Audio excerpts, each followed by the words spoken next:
Assalamualaikum warahmatullahi wabarakatuh. Hai teman-teman, kami dari kelompok 9.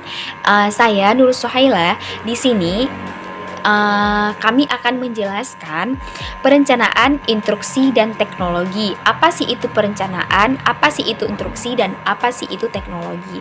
Baik, di sini saya akan menjelaskan tentang perencanaan instruksional. Nah, perencanaan instruksional itu adalah mengembangkan strategi terorganisasi untuk pelajaran. Guru itu harus memutuskan mengenai apa saja sih yang akan diajarkan cara sebelum mereka mengajarkan. Nah, di sini banyak strategi perencanaan yang diatur dalam 4 elemen: sifat materi pembelajaran, peserta didik, konteks, dan peran guru. Salah satunya strategi perencanaan yang efektif yang digunakan guru adalah pemetaan mundur dari tujuan yang efektif yang diinginkan dengan kegiatan elemen perencanaan yang diperlukan untuk mendukung kemajuan siswa. Di situ guru harus merencanakan sebelum mengajarkan kepada siswa agar siswa menjadi peserta didik yang lebih baik. Selanjutnya ada kerangka waktu dan perencanaan. Nah, di sini itu kerangka waktu dan perencanaan itu mengembangkan rencana waktu yang sistematis, mengetahui hal yang harus dilakukan dan waktu melakukannya atau berfokus pada tugas dan waktu gitu. Seperti guru itu harus memberi waktu dan merencanakan apa yang akan disampaikan selanjutnya besok, seperti itu, dan harus memberikan tugas kepada siswa. Perencanaan Anda harus merencanakan rentan waktu yang berbeda mulai dari perencanaan tahun sampai harian. Nah, seperti itu. Jika perencanaan sekolah dan perencanaan karir Anda terlibat, kerangka waktu kemungkinan akan menjadi beberapa tahun, teman-teman. Selanjutnya ada perencanaan instruksi dan pelajaran berpusat pada guru. Perencanaan pembelajaran berpusat pada guru ini ada 3 faktor umum yang sangat berguna dalam perencanaan berpusat pada guru. Yang pertama itu tujuan perilaku.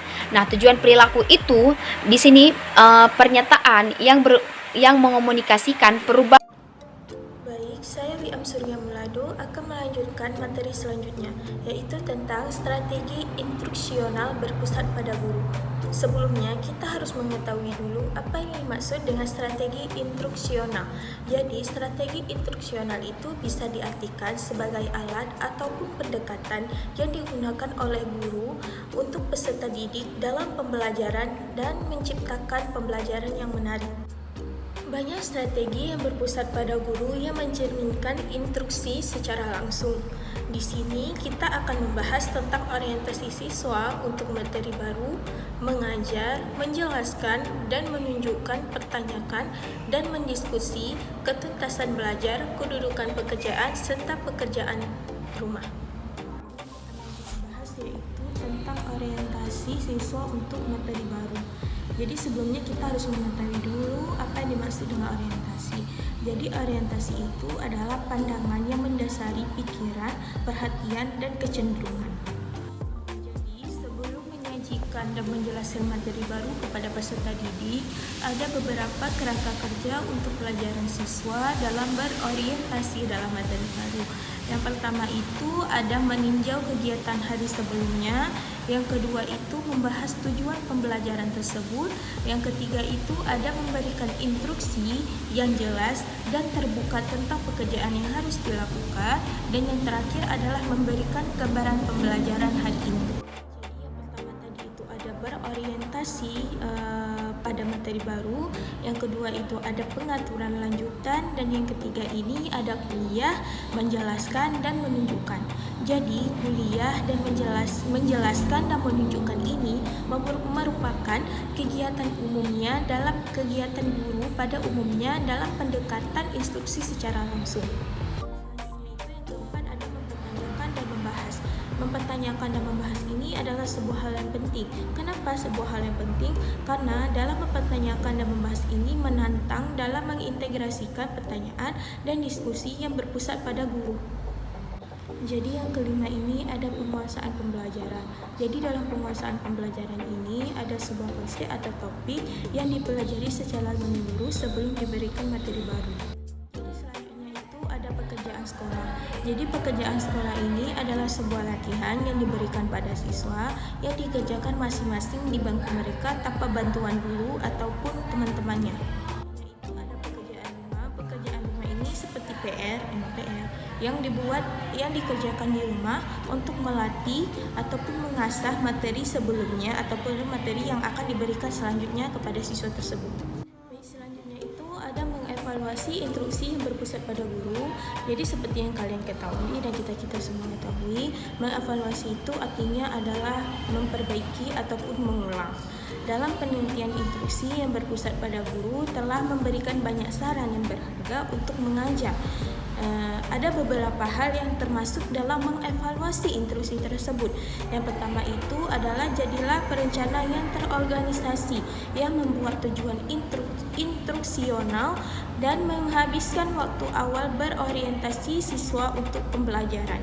Yang kedua itu adalah memiliki harapan yang tinggi untuk kemajuan siswa dan memastikan bahwa siswa tersebut memiliki waktu belajar akademik yang memadai. Yang ketiga itu adalah menggunakan, mengajar, menjelaskan, dan menunjukkan manfaat aspek-aspek tertentu kepada siswa. Yang kelima itu ada melibatkan siswa dalam pembelajaran dengan mengembangkan keterampilan dalam bertanya dan meminta hal yang baik dan membuat mereka terlibat dalam diskusi kelas. Selanjutnya itu adalah meminta siswa untuk melakukan tugas yang bermakna di sekolah ataupun pekerjaan alternatif. Yang terakhir adalah memberikan pekerjaan yang bermakna kepada siswa yang dikerjakan dalam waktu pembelajaran akademis dan melibatkan orang tua dalam pembelajaran tersebut ataupun PR. Selanjutnya ada tentang perencanaan dan instruksi pembelajaran yang berpusat pada siswa. Ada dua hal dalam perencanaan dan instruksi tersebut. Yang pertama itu ada prinsip yang berpusat pada siswa, dan yang kedua itu ada mengevaluasi strategi yang berpusat pada siswa. Jadi, perencanaan pembelajaran yang memindahkan fokus dari guru ke siswa. Dalam hal ini dapat meningkatkan minat pada prinsip perencanaan pembelajaran dan pengajaran yang berpusat pada siswa ini dapat menghasilkan sebuah perangkat pedoman yang disebut dengan Learn Culture Psychological Principles.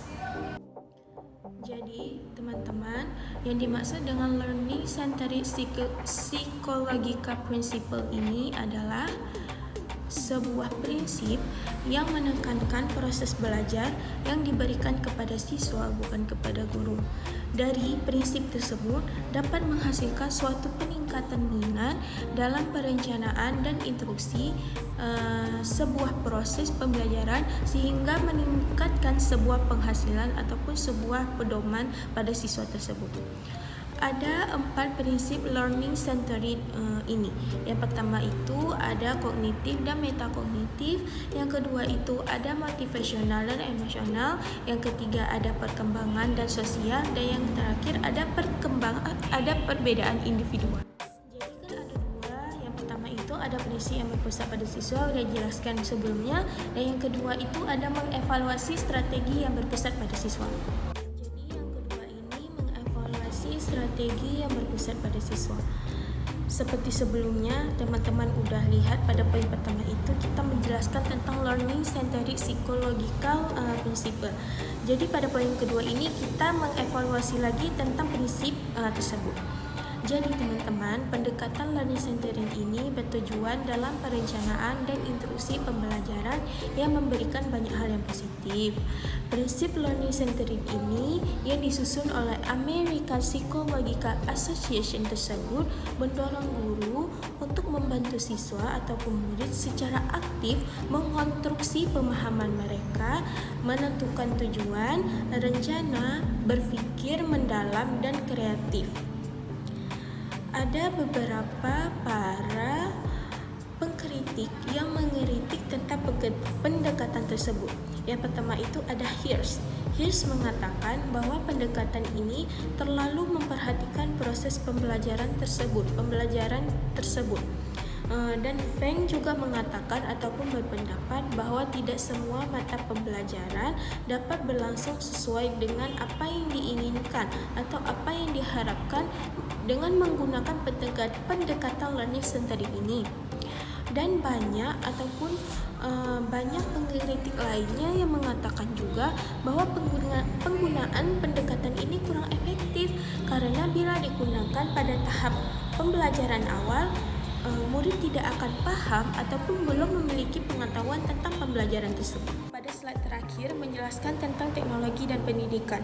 Revolusi teknologi dan internet. Internet merupakan sistem jaringan yang beroperasi di seluruh dunia. Sebagai inti dari komunikasi melalui komputer, internet berperan penting dalam revolusi teknologi terutama di sekolah. Dalam banyak kasus, internet ini lebih memiliki informasi terkini daripada buku, dan hampir 100% dari sekolah umum di Amerika Serikat telah menggunakan internet. Ada beberapa cara yang efektif dalam penggunaan internet yang diberikan di ruang kelas. Yang pertama itu adalah menjelajahi dan mengintegrasikan pengetahuan.